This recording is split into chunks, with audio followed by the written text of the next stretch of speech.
ಕರ್ನಾಟಕ ರೈತ ಸುರಕ್ಷಾ ಪ್ರಧಾನಮಂತ್ರಿ ಫಸಲ್ ಬಿಮಾ ಯೋಜನೆ ಇದು 2016-17ರಿಂದ ನಮಗೆ ಕೇಂದ್ರ ಸರ್ಕಾರದ ಮಾರ್ಗಸೂಚಿ ಅನ್ವಯ ಮುಂಚೆ NAIS ಅಂತ ನ್ಯಾಷನಲ್ ಅಗ್ರಿಕಲ್ಚರ್ ಇನ್ಶೂರೆನ್ಸ್ ಸ್ಕೀಮ್ ಅಂತ ಇತ್ತು.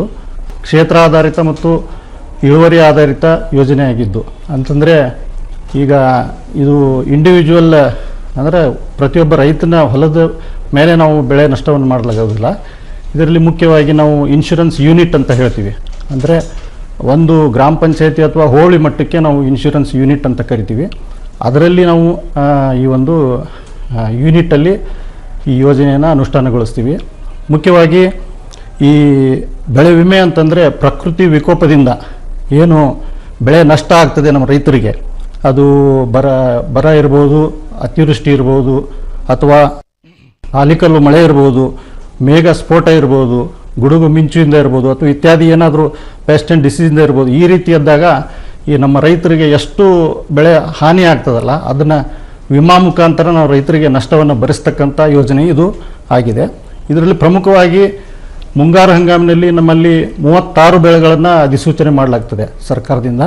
ಅದೇ ರೀತಿ ಹಿಂಗಾರು ಬೆಳೆಗಳಿಗೆ 22 ಬೆಳೆಗಳು ಮತ್ತು ಬೇಸಿಗೆ ಹಂಗಾಮಿನಲ್ಲಿ 6 ಬೆಳೆಗಳನ್ನು ಅಧಿಸೂಚನೆ ಮಾಡಲಾಗ್ತದೆ ಈ ಬೆಳೆ ವಿಮೆಯಲ್ಲಿ. ಇದರಲ್ಲಿ ರೈತರು ಪ್ರೀಮಿಯಂ ಕಟ್ಟತಕ್ಕಂಥದ್ದು ಮುಂಗಾರು ಬೆಳೆಗಳಿಗೆ ಕೇವಲ 2% ಪ್ರೀಮಿಯಂನ ಕಟ್ಟಬೇಕಾಗ್ತದೆ. ಅದೇ ಹಿಂಗಾರು ಬೆಳೆಗಳಲ್ಲಿ ಅಂತಂದರೆ ನಮಗೆ 1.5% ಪ್ರೀಮಿಯಂ ಕಟ್ಟಬೇಕಾಗ್ತದೆ. ಅದು ಮತ್ತು ವಾರ್ಷಿಕ ಬೆಳೆಗಳು ಮತ್ತು ತೋಟಗಾರಿಕೆ ಬೆಳೆಗಳಲ್ಲಿ ಅಂದರೆ ಆ್ಯನ್ಯುವಲ್ ಕ್ರಾಪ್ಸ್ ಅಂತ ಹೇಳ್ತೀವಿ, ಅದಕ್ಕೆ ನಾವು 5% ಪ್ರೀಮಿಯಂನ ರೈತರು ಭರಿಸಬೇಕಾಗ್ತದೆ.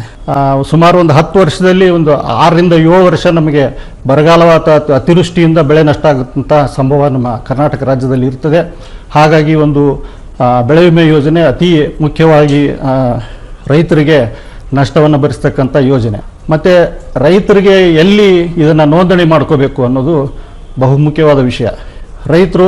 ಎಲ್ಲ ರೈತರು ಇದರಲ್ಲಿ ಭಾಗವಹಿಸ್ಬೋದು. ಅಂದರೆ ಮೊದಲು ಸಾಲ ಪಡೆದ ರೈತರಿಗೆ ಕಡ್ಡಾಯ ಇತ್ತು. ಈಗ ಸಾಲ ಪಡೆದ ರೈತರು ಹಾಗೂ ಪಡೆಯದ ರೈತರು ಇಬ್ಬರೂ ಕೂಡ ಅದನ್ನು ನಾವು ಈ ಒಂದು ಇದರಲ್ಲಿ ಯೋಜನೆಯಲ್ಲಿ ಪಾಲ್ಗೊಳ್ಬೋದು. ಇದು ಐಚ್ಛಿಕವಾಗಿದೆ. ಇನ್ನೊಂದು ಮುಖ್ಯ ವಿಷಯ ಅಂತಂದರೆ ನಮ್ಮದು ಫ್ರೂಟ್ಸ್ ID ಅಂತ ಇದೆ. ಅಂದರೆ ಫಾರ್ಮರ್ಗೆ ಒಂದು ID ಕೊಡ್ತೀವಿ. ಆ ಒಂದು FIDಯನ್ನು ಕಂಪಲ್ಸರಿ ರೈತರು ಮಾಡಿಸ್ಕೊಳ್ಬೇಕಾಗ್ತದೆ. ಅದು ಇದ್ರೆ ಮಾತ್ರ ಇದನ್ನು ರೈತರು ಅರ್ಜಿಯಲ್ಲಿ ಅದನ್ನು FIDಯನ್ನು ನಮೂದು ಮಾಡಿ ಅರ್ಜಿ ಸಲ್ಲಿಸಬೇಕಾಗ್ತದೆ. ಅರ್ಜಿ ಜೊತೆಗೆ ಅವರು ಪಹಣಿ ಪತ್ರಿಕೆ ಮತ್ತು ಬ್ಯಾಂಕ್ ಪಾಸ್ಬುಕ್ಕು ಮತ್ತು ಆಧಾರ್ ಕಾರ್ಡ್ ಜೆರಾಕ್ಸ್ ಪ್ರತಿಯನ್ನು ಲಗತ್ತಿಸಿ ಈ ಒಂದು ಬ್ಯಾಂಕ್ಗಳಲ್ಲಿ ಅಥವಾ ಕಾಮನ್ ಸರ್ವಿಸ್ ಸೆಂಟರ್ ಅಂತ ಹೇಳ್ತೀವಿ, ಅಂತಂದರೆ ನಮ್ಮದು ಏನು ಸಾಮಾನ್ಯ ಸೇವಾ ಕೇಂದ್ರಗಳು, ಬ್ಯಾಂಕ್ 1 ಅಥವಾ ಇದು ಕರ್ನಾಟಕ 1 ಅಥವಾ ಗ್ರಾಮ 1 ಸೆಂಟರ್ಗಳಲ್ಲಿ ಅರ್ಜಿಯನ್ನು ರೈತರು ಸಲ್ಲಿಸಬಹುದು. ಇದನ್ನು ಮುಖ್ಯವಾಗಿ ಇದರಲ್ಲಿ ಬೆಳೆ ವಿಮೆಯಲ್ಲಿ ನಮಗೆ ವಿವಿಧ ಹಂತಗಳಲ್ಲಿ ನಮ್ಮ ರಾಜ್ಯದಲ್ಲಿ ಆ್ಯಡ್ ಆನ್ಸ್ ಅಂತ ಹೇಳಿ ವಿವಿಧ ಹಂತಗಳಲ್ಲಿ ಬೆಳೆ ನಷ್ಟ ಆದಾಗ ಆ ರೈತರಿಗೆ ಕೊಡ್ತಕ್ಕಂಥ ಯೋಜನೆ ಅಂತಂದರೆ ಪ್ರಿವೆಂಟೆಡ್ ಸೋಯಿಂಗ್ ಅಂತ ಹೇಳ್ತೀವಿ. ಅಲ್ಲಿ ಅಕಸ್ಮಾತ್ ಬಿತ್ತನೆ ಮಾಡಿದಾಗ ಅದು ನಷ್ಟ ಆದಲ್ಲಿ ಅಂದರೆ ಮೊಳಕೆ ಬಾರದೇ ಬೆಳೆ ನಷ್ಟ ಆದಂಥ ಸಂದರ್ಭದಲ್ಲಿ ಹಾಗಾಗಿ ಮಧ್ಯಂತರ ಒಂದು ಪರಿಹಾರವನ್ನು ಕೊಡ್ತಕ್ಕಂಥ ಒಂದು ಆ್ಯಡ್ ಆನ್ ಕೂಡ ಇದರಲ್ಲಿದೆ.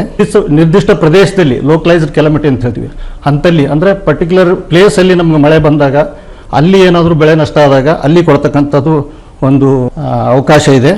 ಅದೇ ರೀತಿ ಈ ಒಂದು ಯೋಜನೆಯಲ್ಲಿ ಈಗ ನಾವು ಈ ಪೆರಿನಿಯಲ್ ಕ್ರಾಪ್ಸ್ ಅಂದರೆ ತೋಟಗಾರಿಕೆ ಅಥವಾ ಬಹುವಾರ್ಷಿಕ ಬೆಳೆಗಳಲ್ಲಿ ಅದಕ್ಕೊಂದು ಸಪ್ರೇಟಾಗಿ ಹವಾಮಾನ ಆಧಾರಿತ ಬೆಳೆ ವಿಮೆ ಅಂತ ಇದೆ. ಅದರಲ್ಲಿ ಕೂಡ ಅದು ತೋಟಗಾರಿಕೆ ಇಲಾಖೆಯಿಂದ ಅದನ್ನು ಬೆಳೆ ವಿಮೆ ಒಂದು ಪದ್ಧತಿಯನ್ನು ಅನುಷ್ಠಾನ ಮಾಡಲಾಗ್ತದೆ.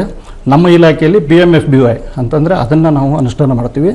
ಇದು ಮುಖ್ಯವಾಗಿ ಇದರಲ್ಲಿ ಹೇಳಬೇಕು ಅಂತಂದರೆ ಬೆಳೆ ಕಟಾವು ಪ್ರಯೋಗಗಳು ಈ ಒಂದು ನಾನು ಆಗಲೇ ಹೇಳಿದಾಗೆ ಈ ಇನ್ಶೂರೆನ್ಸ್ ಯೂನಿಟ್ ಗ್ರಾಮ ಪಂಚಾಯತಿ ಲೆವೆಲಲ್ಲಿ ಮಾಡಬೇಕಾದ್ರೆ ಬೆಳೆ ಕಟಾವು ಪ್ರಯೋಗಗಳ ಆಧಾರದ ಮೇಲೆ ಅಂದರೆ ಇಳುವರಿಯನ್ನು ಕ್ಯಾಲ್ಕುಲೇಟ್ ಮಾಡಿ ಅದರ ಬೇಸ್ ಮೇಲೆ ನಾವು ಕ್ಲೇಮ್ಸನ್ನು ಕೊಡ್ತಕ್ಕಂಥದ್ದು ಈ ಯೋಜನೆ. ಮತ್ತು ಅದೇ ರೀತಿ ಹೋಬಳಿ ಮಟ್ಟದಲ್ಲಿ ಆದರೆ 10 ಬೆಳೆ ಕಟಾವು ಪ್ರಯೋಗ ಮತ್ತು ಗ್ರಾಮ ಪಂಚಾಯತಿ ಮಟ್ಟದಲ್ಲಿ ಆದರೆ 4 ಬೆಳೆ ಕಟಾವು ಪ್ರಯೋಗಗಳನ್ನು ಮಾಡಿ ಅದರದ್ದು ಒಂದು ಸರಾಸರಿ ಇಳುವರಿಯನ್ನು ಲೆಕ್ಕ ಹಾಕಿ ಆಮೇಲೆ ಅದನ್ನು ಅಂದರೆ ನಾವು ಗಮನಿಸಬೇಕಾದ್ದು ಅಂತಂದರೆ ರೈತರು ಕಳೆದ 7 ವರ್ಷಗಳಲ್ಲಿ ಅಂದರೆ 2 ವರ್ಷಗಳನ್ನು ಬಿಟ್ಟು ಯಾವುದು ಬರಗಾಲ ಅಥವಾ ಅತಿವೃಷ್ಟಿಯಿಂದ ಏನು ಎಕ್ಸ್ಟ್ರೀಮ್ ಕಂಡೀಷನ್ಸ್ ಇರ್ತದೆ, ಅತಿ ಕಡಿಮೆ ಇಳುವರಿ ಬಂದಂಥ ವರ್ಷಗಳನ್ನು ಬಿಟ್ಟು 5 ವರ್ಷಗಳ ಸರಾಸರಿಯನ್ನು ನಾವು ಕ್ಯಾಲ್ಕುಲೇಟ್ ಮಾಡಿ ಆ ಒಂದು ಆಧಾರದ ಮೇಲೆ ಈ ಅಂದರೆ ಯಾವ ಸೀಸನ್ನಲ್ಲಿ ನಾವು ಮಾಡ್ತೀವಿ ಅದರ ಹಿಂದಿನ 5 ವರ್ಷದ ಸರಾಸರಿಗಿಂತ